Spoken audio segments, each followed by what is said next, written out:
Hello and welcome to Notcast 194. Today is Thursday, 21st of April 2022, and today I am going to be talking about, I think it is David Bowie's 12th studio album, Heroes, released on the 14th of October 1977. I'm also going to be talking about an unusual studio record of his. David Bowie narrates Peter and the Wolf, which is a strange and unusual album which is often overlooked. And of course, all the multitude of singles and things that go with it. Last time I talked about David Bowie, I talked about the Low album, the start of what's called the Berlin Trilogy, recorded at Hansa Studios, the studio by the wall, by the Berlin Wall, in 1977. And as I mentioned previously, 1977 was an incredibly busy year. He had recorded and released the Low album, two Iggy Pop albums, Lust for Life and The Idiot, toured with Iggy Pop on keyboards, and then went and recorded his fourth album in less than 12 months. The album, of course, being Heroes, widely regarded by many people, not me, as his best album. I don't think it's his best album because, firstly, pretty much every album that David Bowie made, with the exception of his debut, is pretty damn good, actually. It's very difficult to pick a best David Bowie record, I think, as almost all of them were fantastic, apart from Never Let Me Down. That was bad, and Tonight was bad. Actually, come to think of it, quite a few of his albums were quite bad, but lots of them were fantastic. And if once you get to the bar of a very, very good record, a record that would be as good as, better than most bands' best, we're still, there's still about 20 David Bowie albums that are better than most bands' best ever album, and Heroes is most definitely one of them. I would put it in his top 5 albums. Not that you care where it sits in the ranking, although I will do a David Bowie ranking at some point in the dim and distant future. This is the album that I think has probably aged the best, actually, and it's got a really kind of convoluted, interesting and very complicated period that goes with it. So released just before it was the Lust for Life album by Iggy Pop, recorded in the same studios with many of the same musicians and producers, Hansa, and Lust for Life was released on the 3rd of September 1977. A song from it, Lust for Life, Bowie performed live in 1996 when the Trainspotting film came out and conquered the airwaves. There's a number of songs on Lust for Life which appeared later on in Bowie's career, actually, as well. There was the Tonight title track, which I think he later covered for Tonight. I think Neighborhood Threat might have appeared on a future album. And I believe that there was a track called Some Weird Sin, which actually forms the basis of another song. They took some of the rejected music for Some Weird Sin and turned it into another track. I've got it on a bit of paper here. So I'm not carrying all of this stuff in my brain. All this stuff's on a bit of paper over there. There you are, the magician showing you how the trick's done. Not that this is magic. Although music does feel like magic, doesn't it? It feels like weird voodoo. The way that sounds and vibrations change the way in which we feel, or the way we think, or the way that we see the world. It's a fantastic experience, actually. Music is just organised noise, as a sample from pop music itself. So this is the day, this is the hour, this is this, says. So starting off, the second album in the Berlin Trilogy, the third one is 1979's Lodger, and it was recorded at Hansa Studios, and Hansa Studio has two studios in there. The big studio, the ballroom, is the one where both REM played their last live performance to an invited audience in 2010. It's the ballroom where U2 recorded huge chunks of Achtung Baby. It's the room where the drums were recorded for this very album. It's a room that also used to be a Gestapo dining hall, apparently, in the 1930s. And one of the things which Brian Eno and David Bowie said when they were recording the album is that they had this very distinct sense, an air of foreboding, because the Hansa studio was only about 500 yards away from the Berlin Wall that divided Berlin into two parts, East Berlin and West Berlin. West Berlin being all Western and civilized, etc., and East Berlin being the very forefront of communist occupation. And they could say that they were sitting in the ballroom and working on the music, and you could look out of the window and you could see the Berlin guards with their machine guns and their binoculars looking in, watching them recording, and that, you know, the idea that, you know, just over the other side of that wall there was a minefield, and there were machine guns. It was, you know, a crazy thing. Now I recently watched, I can't remember, I think The Smoke Came In From the Cold, Richard Burton film, and at the very end of that there's a scene where somebody tries to get over the Berlin Wall and it doesn't succeed, and just watching that and you realise just how brutal that is. No one wouldn't, if it hadn't happened, I think it would be difficult for someone to imagine dividing a city in half with a wall.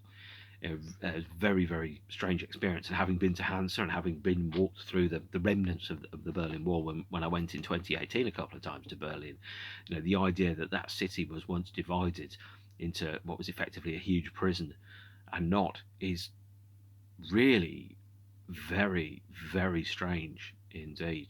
You can't imagine it. You know, I couldn't have imagined where I was walking down the road outside Hansa Studios. It'd be, you know, 500 yards that way would have been the Berlin Wall, and, you know, the park is where people would have died, and the car park is where, you know, Hitler's bunker used to be, and all that kind of stuff. It's very, very strange indeed. With this album has that same sense of cold, sterile division around it. Actually, it's a very unusual record. It's divided into two parts. One side is more song-based, side A, and one side is more based around instrumental excursions and experimentations on side B. And I think you can also hear on side B of both this and Low the influence of bands like Tangerine Dream and Kraftwerk, that sense of electronic experimentation, music being transmitted from another universe, music that didn't sound like anything else that was certainly popular or in the charts at the time. And it was, as an album, apparently it was built in much the same way as you know, some other acts do. Is they construct kind of instrumental or ambient bedrocks of sound textures, and then they build a song around the textures. Now, if you listen to the 2013 remix of Sound and Vision, you can hear just the piano and David Bowie's vocal, and you can hear the ambient and instrumental bedrock that became the part of these songs is just really that, you know, a ghostly sound that sounds like all the bits of a song which you kind of only half remember when you wake up from a dream. And some of the songs on side B of this, you know, V2 Schneider, Sense of Doubt, Moss Garden, New Colm, they're you know, dark songs. You don't listen to them and go, well, that one's got a catchy tune that the milkman is going to be singing in the morning, or the postman is going to be whistling as he delivers. You know, these are songs that sound like being, you know, crushed by oppressive objects or substances or feelings, that sense of being watched. It's really unusual, the atmosphere that these albums capture. And as I've said, you know, the influence of famous bands from Germany, such as Kraftwerk and Tangerine Dream, is all through this, even in the name of the first song on side 2, V2 Schneider. Schneider is chosen because it's the surname of one of the members of Kraftwerk, Florian Schneider, who died about 2 years ago, and it sounds alien and weird and a little bit strange. And of course, on Kraftwerk's 1977 album, Trans-Europe Express, they sing about, you know, going to Dusseldorf City and meeting Iggy Pop and David Bowie, which they don't perform, and they perform the song live now. They've changed the lyric, which is a curious thing. The strangest thing about the album, I think, is that because it was built instrumentally, there was only one song that was written before the album started being recorded. That song is Sons of the Silent Age. It's not my favourite song at all on this album. My favourite one will probably surprise you and leave you shook.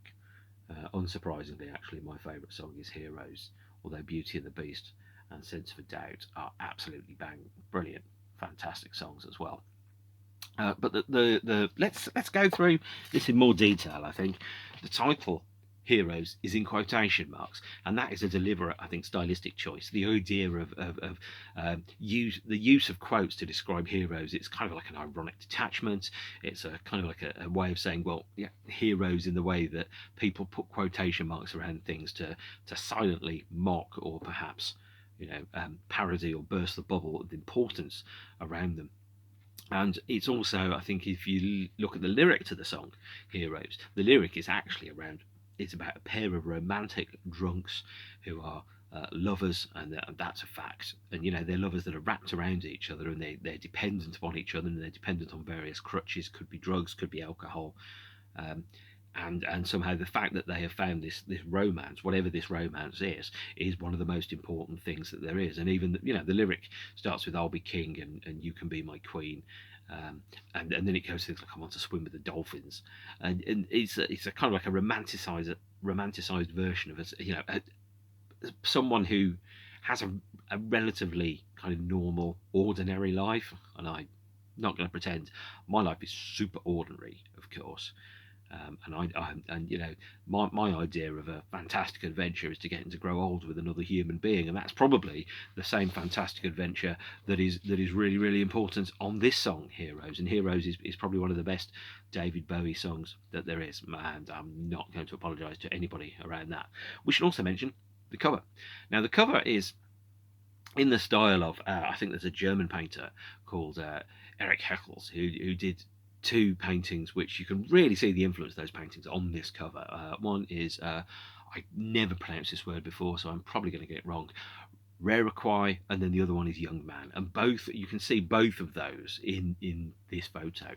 And there's a lovely little postcard sketch actually that David drew of what he thought the cover of the album might want to look like. And in fact, I will go to the other room and I will get the book that's got the postcards in to show it to you. So back in a moment. And as if by magic, that's the postcard, which is the pencil drawing by David Bowie of himself, effectively kind of covering or copying the pose that's from the painting, but obviously putting what is recognisably a self-portrait of David Bowie there. I think Heroes is a fantastic record, and I think the reason it is a fantastic record is because it's a record that, unlike a lot of other albums, it's almost mythologizing the life of an ordinary human being. And David kind of put in the lyrics either talking about somebody in the third person or himself as being the act of survival in the everyday world as being heroic. The act of choosing to love someone as brave. The act of knowing that even though you are flawed and have your individual foibles, weaknesses and vices, is that there is still good that sits within a person. So a number of the songs on the album are very clearly lyrically about have references to alcohol, alcoholism, and various forms of drug addictions. So, for example, in Beauty and the Beast itself, there is a lyric about drinking and someone else inside of me, someone could get skinned, someone fetch a priest, I can't say no to the Beauty and the Beast. And I wanted to believe me, I wanted to be good, I wanted no distractions like every good boy should. And what you probably realise is, if I was to read these out and intone them like some kind of absolutely shit-faced Jim Morrison in a Parisian studio just before he died, I would do it with more gravitas. But that, and the lyrics in Joe the Lion, where he sings the opening line, Joe the Lion went to the bar, a couple of drinks on the house, and a couple of drinks on the house, and he said, tell me who you are if you can nail me to my car. These are all lyrics about drinking, alcoholism, pleasure, and that balance between pleasure and the pleasure principle and overindulging yourself. And one of the things that is frequently seen when people are having either both recovering from trauma or perhaps mental health episodes, is that there is impulsive reaction to experience pleasure and to overdo pleasure and to not know necessarily when enough is too much. Of course, Heroes has lyrics about drinking, so does The Blackout actually. So Blackout has lines about too high a price to drink rotting wine from your hands, your fearful hands, get me to a doctor. These are all lyrics about pleasure and overindulgence, and trying to walk the line between being a functioning member of society and somebody that honestly just wants to drink all the time. This is one of the first albums that Bowie made after he properly, I think, quit his drug addictions. According to what I've read, I have no personal experience of it, before when the album came out. And allegedly Bowie indulged in some drugs, and certainly in 1983, according to what I've read. But how true is that? I don't know, and I don't particularly care. The thing that matters is the art. Always has done, always will do. And the album was split into two halves. So the first side is mostly vocal tracks, and they're all kind of songs that talk about pleasure and confusion and identity and living in the modern world and existing in an environment that perhaps you find sometimes quite difficult to exist in, represented amongst other things and heavily influenced, I think, by the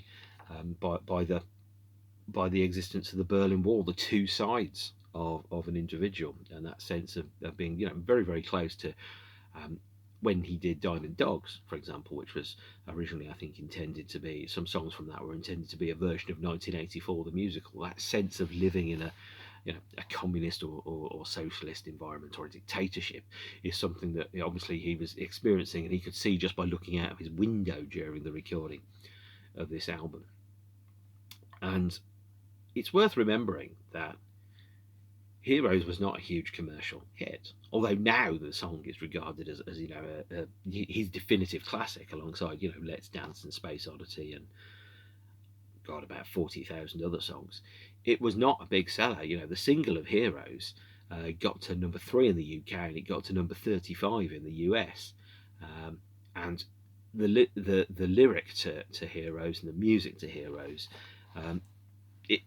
in America, I think some people didn't even know he'd done Heroes until he sang it at Live Aid in 1985. It was not a big hit at all. Now, the thing that's most frustrating about the title track, Heroes itself, and I should probably actually at this point bring up the 7-inch single of it, because there are it's worth doing, and of course it is. This is the 7-inch single version of Heroes that was attached to the front of the German version of Rolling Stone in 2017 to go alongside the release of the box set A New Career in a New Town. And this has Helden, which is the 1989 remix version, and the a live version on the B-side. Heroes was sung in French, it was sung in German, and it was also sung in English.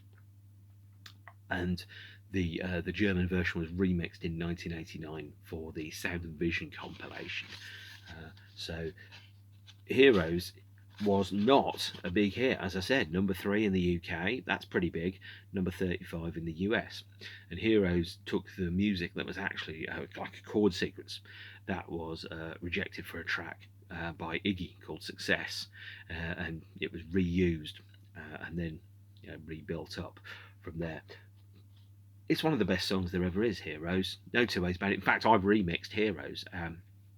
There is a kind of like a recording documentary, an interview with Tony Visconti, where he played back some of the multi-tracks, some of the original guitar tones, and some of the pieces that went into the original song. And I isolated those out of the broadcast and kind of composited a version of Heroes that starts very ambient, just built on rolling guitar tones, all those guitar tones, which I think is Adrian Bellew, I think, or it might be Robert Fripp. I think Adrian Bellew actually joined for the tour, but there were, you know, 3 or 4 passes of kind of like almost ambient drony feedback there, which, if you combine them correctly, it would make a fantastic piece of music in its own right. And those pieces are just texture on this song.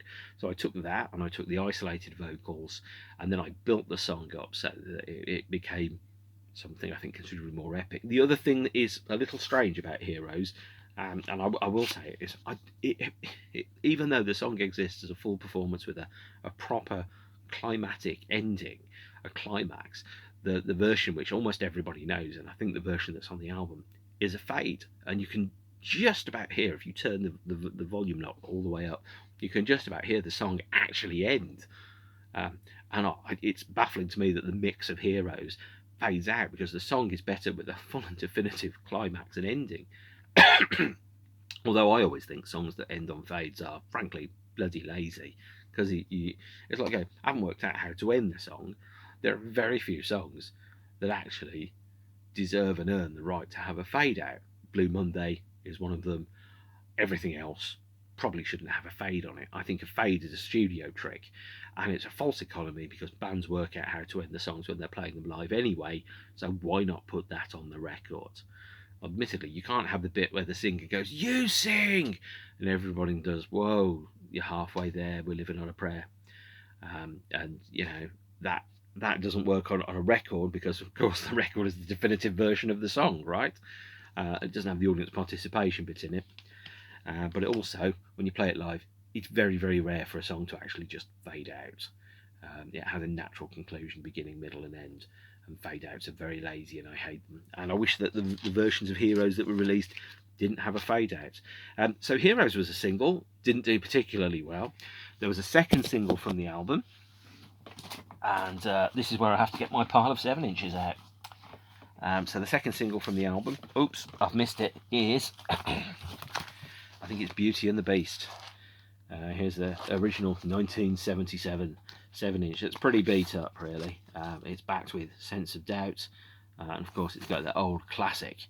There's old wave, there's new wave, and there's David Bowie.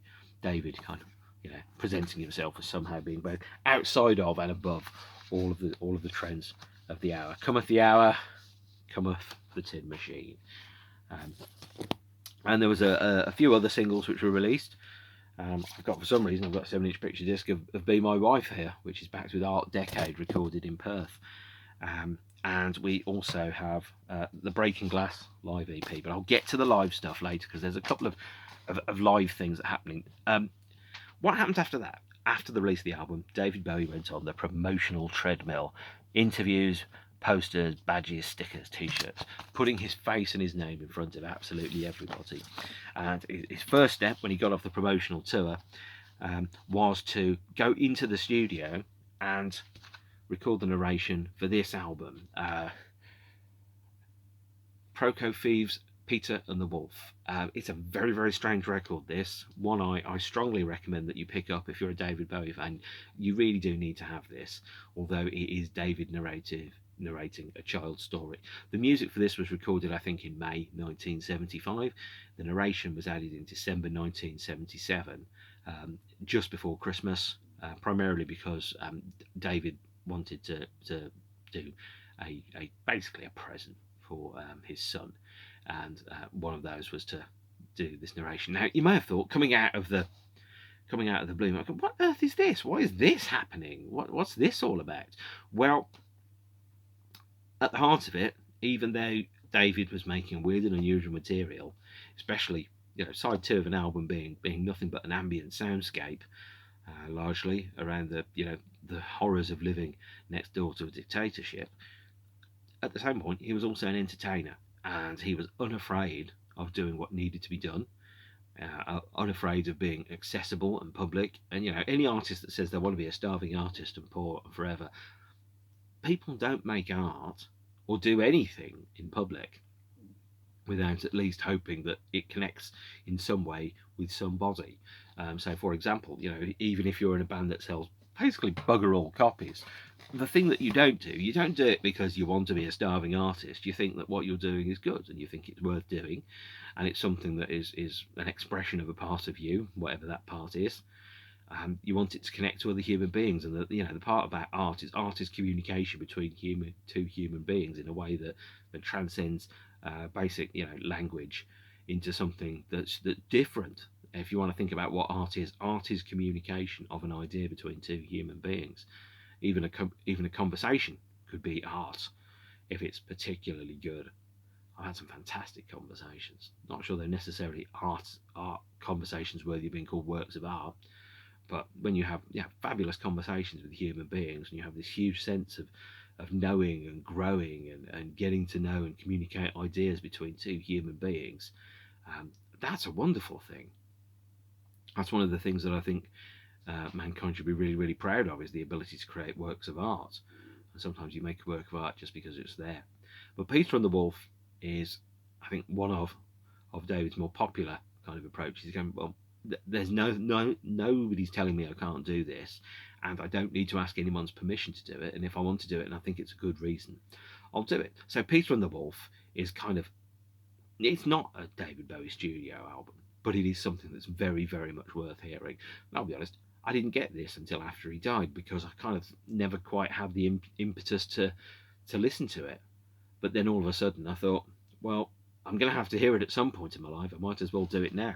And of course, whilst David was on the promotional treadmill for the album, TV appearances and so on, he also appeared on television, recording with Bing Crosby a medley of Peace on Earth and Little Drummer Boy, which was later released as a single in 1982. This, of course, is a very, very battered copy of the original. As you can probably tell by the fact that it's actually, more creases than record now. It was also, I think, the last studio recording that Bing Crosby ever made. Was his recording of Little Drummer Boy. He died 6 weeks later of a heart attack. This song is, you listen to it and go, again, where's this come from? But why wouldn't it? It's as, people aren't just the boring artists that they make themselves out to be. Sometimes they are whoever they want to be. And if you've got complete creative and artistic control and freedom, if you want to do a Christmas duet with Bing Crosby and he's still alive, if Bing Crosby will say yes, what's stopping you? That's the thing about art, is you can be whatever you want to be, as long as you know what you want to be. And the idea that sometimes is people go, well, I've never thought of that. Well, that's why they thought of it. Anybody could have written a Ramones song, but only the Ramones ever wrote Ramones songs, in the same way that anybody could have recorded a duet of Little Drummer Boy with Bing Crosby if they'd asked, but only David Bowie actually did it. Which is that's kind of one of those moments where you suddenly go, oh yeah, the thing that's stopping you sometimes is yourself from certain things. And we have a little bit of trivia actually about Little Drummer Boy, is that the master tape of this was erased because people weren't keeping television broadcasts. They didn't think there was any worth in it. So in fact, the only version of this, the version that exists to this day, the only recording of it, is taken from the studio mics and from the TV broadcast. The original 16-track recording that was mixed down for broadcast has been destroyed. People weren't keeping recordings of TV shows. If you want to go back on Wikipedia, episodes of Fraggle Rock, almost all of the British episodes of Fraggle Rock have been destroyed. Things that I remember watching on television no longer exist, and millions of people watch them. Episodes of Doctor Who have been destroyed. Films have gone missing. Versions of films have been destroyed or lost forever. The only existing version of the original director's cut of Ridley Scott's Legend, for example, is taken from a second generation into positive, which is a safety copy. So it can't be scanned for Blu-ray because, it can, but it can't be scanned in high quality because the quality just doesn't exist anymore. And that's a 1985 film. That's only, 37 years old, and everybody who worked on it is still alive. Ridley Scott, Tom Cruise, most of Tangerine Dream, for example. Culture was never regarded to be a permanent state of affairs or a permanent bit of history. Culture was always seen to be a transient, passing thing that existed in the moment before your eyes, and then it disappeared forever. It expired and literally destroyed itself in front of your very own eyes.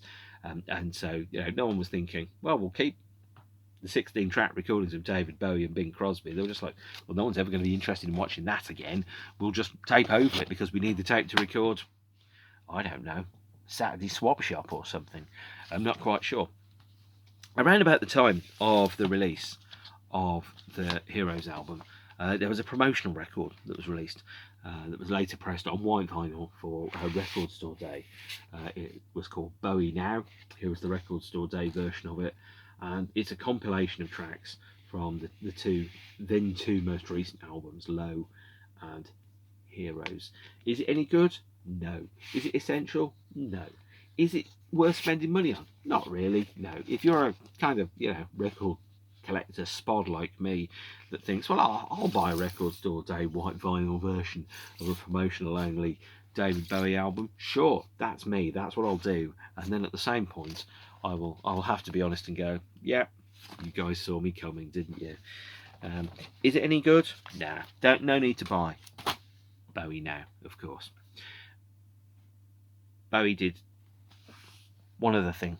He separated from his wife, Angie, in January, and he also, working in Berlin, made a film.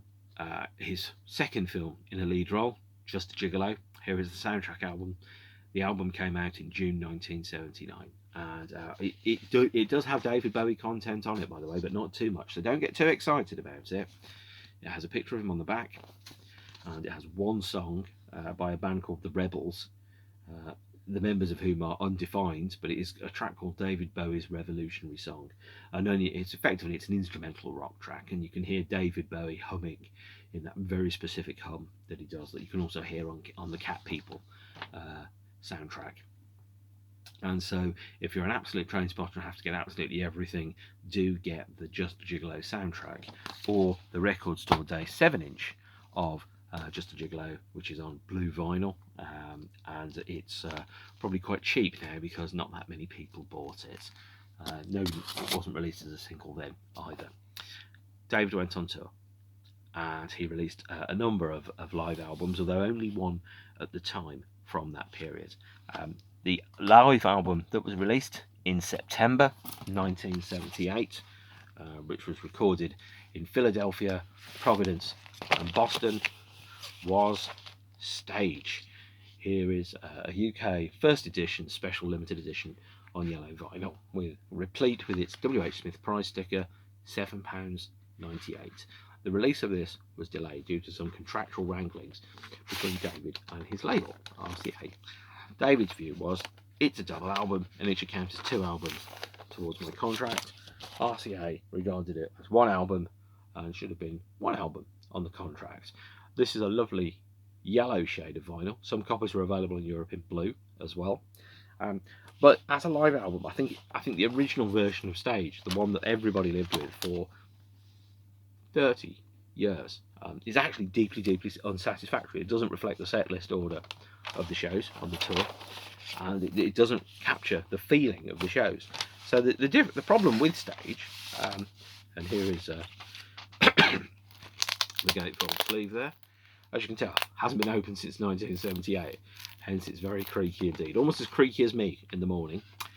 And here's the sides 3 and 4 is actually, if you look at the running order for the original vinyl edition of the album, side 1 and side 2 are the song-based, hit-based parts of it. So it opens with Hang On To Yourself, Ziggy Stardust, 5 Years, Soul Love, Star. Side 2 is Station to Station, Fame, and TVC 15. And that is not the places that those songs had on the original set lists on the night. Not at all, not in any way, shape or form. Yeah, the set lists were very, very different. And the album was released as a double CD in, I think, 1984, and I think it also got a release as a double CD in 1991 when all the Rykodisc issues came out. But what it did do is eventually in 2005, Stage was reissued in a remixed form with an expanded track list that reflected actually the set list that we had on the night. Here's the 2005 version of Stage, which comes in this lovely kind of umpteen, like, what is it, quadruple, 1, 2, 3, 4, 5, 5. So it was like a pentafold, if that's a word, set. It featured some explanatory text, some photographs on there. It was remixed from the original tapes, and it was reassembled in the order in which the shows were played. Now, the original vinyl versions of this, and obviously I've shown you the yellow vinyl version, and here is the standard black vinyl version as well. I've stuck down somewhere as well. Were both faded out in between every song and presented out of the sequence in which the songs were played on the night. So frankly, a crap live album. Not quite as bad as Van Halen's Right Here, Right Now, but pretty bad and pretty unsatisfactory. And anybody with access to a cassette deck and a C90 would have pressed pause and recreated the album in the sequence in which those songs were played on the night.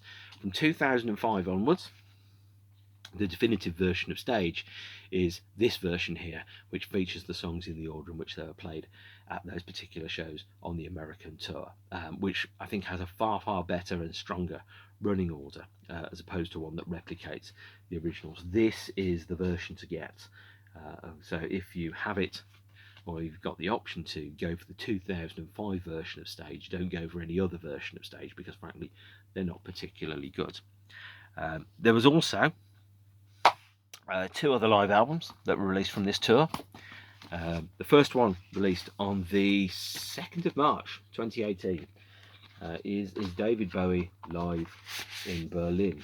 And Live in Berlin was a exclusive vinyl only release, only sold at the Brooklyn Museum version of the David Bowie Is exhibition. It's a single album. It has, I think, 8 songs on it. Now the problem with David Bowie in Berlin is that it is mastered slow from a shonky tape. It's not been speed corrected, it's not been repitched. So if you listen to it and you're sat there going, that doesn't sound right, the answer is it doesn't sound right. And it doesn't sound right because nobody's bothered to fix the speed on it, which is for a vinyl only live album was only sold at one museum exhibition, is frankly just a shockingly poor attention to detail which should have been fixed. Luckily, when the exhibition closed, the Brooklyn Museum was selling off some of the stock discounted, so I think I paid £15 for this. I think if you'd have bought it from the exhibition, I think it would be about $30.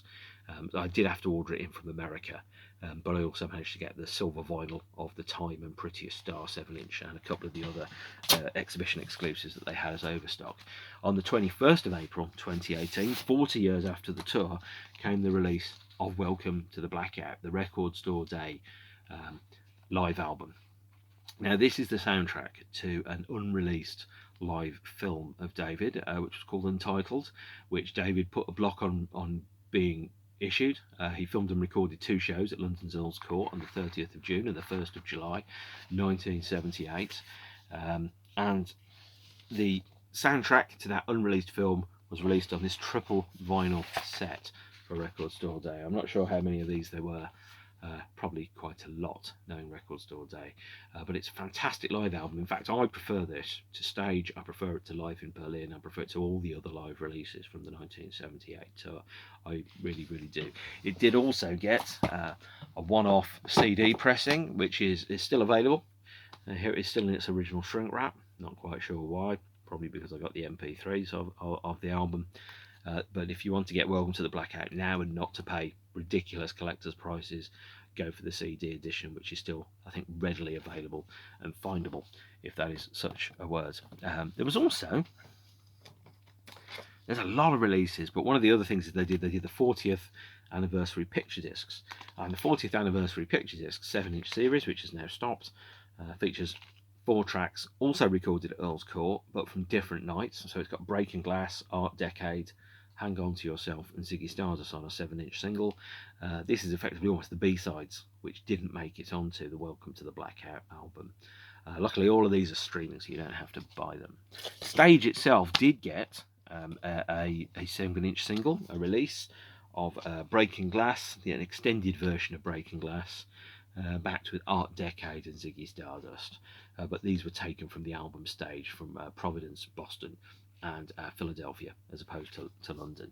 And the day after the tour came to a close in Europe, 2nd of July 1978, the last day of me being a 4-year-old, Dave went into the studio with his band and recorded a cover version of, I think it was Kurt Weill's Alabama song, also known as Moon of Alabama, made famous by that band The Doors. Another song about drinking, which opens with the line, "Show me the way to the next whiskey bar." So clearly a lot of songs about drink and drinking all the time. And it's backed with a re-recording of Space Oddity from 1979, which was widely known as the Kenny Everett version because it was first broadcast on the Kenny Everett TV show in 1979. That's a lot of records and a lot of music. I also have a David Bowie bootleg from the 70s. This one is called Slaughter in the Air, and it was recorded at the Los Angeles Forum on April the 4th, 1978. It's got the whole show in order, I believe, and it's also got Heroes and Heros, the French language version, is there. I don't know how much I paid for this, actually. I can't remember. Maybe £20, I think. Is it any good? No, not really. It's an audience-recorded David Bowie bootleg from the 70s. But there aren't many of those around. and well, it's one of those things that when you see it, you kind of go, I might never see this again. If I don't buy this, I'll never see it again. So I bought it because I needed the record more than I needed the money, which of course is my justification every time I buy a record. I am a fool. Well, I'm not. So, 1991, Rykodisc releases. Here is the Rykodisc version of Heroes, and Heroes has 2 extra tracks on it on the Rykodisc CD. It has a track called Abdul Majid, which was apparently recorded in the 70s but mixed and prepared for release in 1991. The title of that song is taken from the name of David Bowie's wife, who he met in 1991. So therefore, or maybe 1990, therefore it didn't have that title when it was recorded, because he didn't know that name existed in all probability. It's also back with a remix of Joe the Lion, which was remixed by Bowie. And as I said before, the German language version of Heroes, which is on the Sound and Vision box set, and is also on the Rolling Stone 7-inch here, was remixed in 1989 by David for release on the Sound and Vision box set. So there was some remixing of the songs, although you wouldn't necessarily listen to them and go, yep, that's a remix 13 years after the fact. There's also a CD edition of Peter and the Wolf. You can pick this one up really cheaply, like £3-4, or you can stream it for free on YouTube, which is, to be honest, probably what it deserves. So do give it a listen before you put down any money for it. 1978 also saw 3 TV broadcasts, and this is a bootleg DVD from the mid-noughties of those 3 TV broadcasts. There was a 40-minute set recorded in Bremen in Germany on the 30th of May. There was 6 songs recorded at the Dallas Convention Center. Those were recorded on film, because you can see in the quality and the grain of the picture that those were recorded on film. And the last show of the tour at the Tokyo Budokan was broadcast on Japanese television. I think it was 80 minutes of the show, which is obviously long overdue a release. And they've very recently announced a David Bowie documentary, which is, I think, due to be premiered at Cannes in the next few months. I hope that is the start of the restoration and the issue of the frankly appalling state that David Bowie's visual material has been in over the past few years. It all needs to be rescanned, brought up to Blu-ray quality, and put back out into the world. Because I think if we were able to have a 4K scale of the original film of something like Dallas or Tokyo without VHS quality, you would be able to watch that and go, that's incredible. I don't know why that wasn't released sooner. The last release from the period, I've mentioned this before, the box set released in 2017, I think it is, A New Career in a New Town. Nothing substantial or worth getting necessarily. If you've got the other albums, there's no deal breakers on this. You've got the Heroes album, which is remastered for 2017. You've also got the Heroes EP, which features the edit versions and the full-length versions of both Helden, the German language version, and Heros, the French version of it. You get Stage in both a remastered version of the original configuration, a gatefold sleeve, and you also get the 2005 version of Stage remixed and expanded with the bonus tracks. And the expanded version has 22 tracks on it, and the short version of it has 17 songs. So there are 5 extra performances on the expanded 2005 edition of Stage, and it's also in the order which those songs were played on the night. This box set also features the Recall disc featuring the singles and B-sides, and of course the book that details David's life at that era, going through all the albums and the various artworks and so on and so forth. What I will do, I cannot recommend Heroes enough. It is one of the best David Bowie albums, undoubtedly, easily in his top 5, and being in the top 5 David Bowie albums, is probably in the top 100 albums ever recorded of all time by anybody everywhere, anywhere. I don't know where everywhere is. Anywhere. So it's a very high recommendation. It's a fantastic album. I recommend it highly.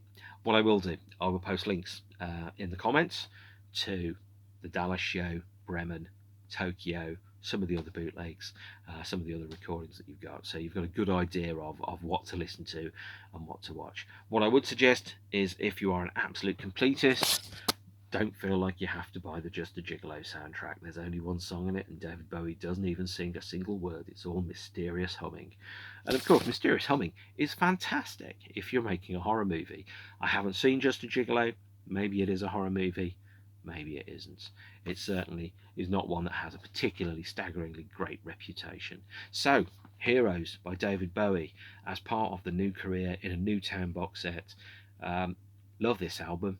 Absolutely love it to bits, and the expanded version of Stage from 2005 is equally fantastic. You don't need anything else, despite what the box sets tell you and the record shops tell you. You don't need anything else.